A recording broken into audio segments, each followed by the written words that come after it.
Bonjour à tous, amis de la santé globale et holistique, c'est Antoine Chevalier, citoyen quantique.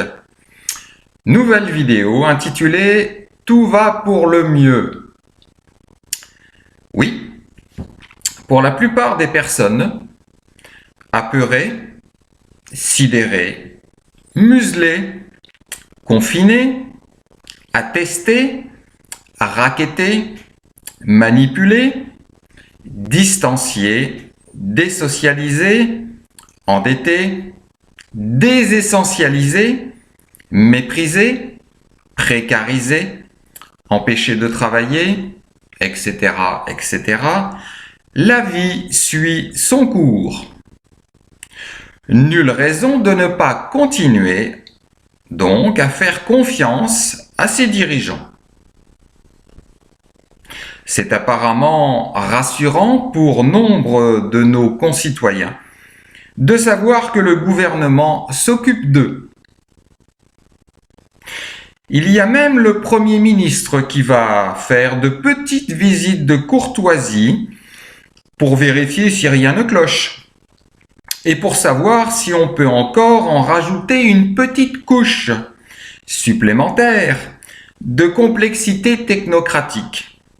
Afin, peut-être, un jour, de pouvoir se poser la question légitime si on peut envisager d'éventuelles mesures visant à préparer une prochaine étude de faisabilité sur la possibilité, sans remettre en cause les mesures précédemment prises, d'approcher l'hypothèse d'un protocole ouvrant des perspectives menant à l'étude des risques à court et moyen terme si nous autorisons, avec les mesures adaptées et corrélées avec les dernières modélisations épidémiologiques, à permettre l'entrebâillement des portes des commerces, présidant à ce long processus destiné à réussir une ouverture plus grande des portes.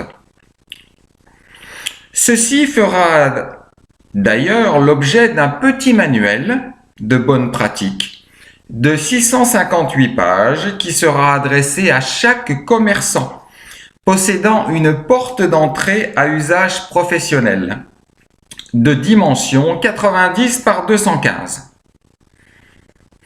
Dans le cas où les dimensions précédemment citées ne serait pas respecté ou applicable, un comité d'experts pourra prochainement être nommé afin de pouvoir étudier les éventuelles adaptations de ce guide aux autres dimensions des portes d'entrée, sous réserve que celles-ci soient répertoriées dans les circulaires administratifs concernés. Ouf, on l'a échappé belle. De plus, il est à noter que dans sa gestion éclairée, le gouvernement, d'une rare efficacité, a gracieusement et courageusement mis en place un numéro vert pour tous ceux qui semblent embêtés par la situation actuelle. Alors comment vraiment oser penser qu'ils ne font pas tout pour nous permettre de vivre pleinement cette crise? Merci, Monsieur le Président, et merci à tous les ministres et les hauts fonctionnaires pour bien vous occuper de nous.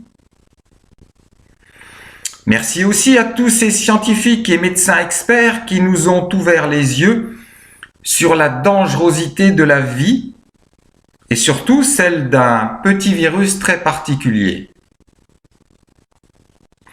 Merci enfin aux médias qui ont sans relâche relayé la bonne parole de nos gouvernants et aussi aux commentateurs politiques et autres sur les plateaux qui ont su nous expliquer que gouverner, c'était pas simple et que nous devrions nous montrer plus solidaires de ceux qui décident. La solution étant de notre civisme et de notre responsabilité Voilà donc un grand merci à tous, sans qui tout cela n'aurait pas pu être possible. Je suis, depuis, un citoyen qui comprend très bien la situation et le rôle de chacun. J'espère donc être présent et actif le jour de la remise des prix, avec toute ma reconnaissance. Voilà pour cette petite présentation et cette petite vision des choses. Je vous incite tous à regarder ce qui s'est passé au Danemark entre le peuple et les gouvernants. Très instructif et je pense à reproduire partout sur cette terre. Reprise de la souveraineté du peuple. Je vous souhaite tout le bonheur du monde, de bien prendre soin de vous et de surtout de bien regarder ce qu'il se passe et d'être très vigilant à ce qu'ils veulent nous forcer à faire. Namasté à tous!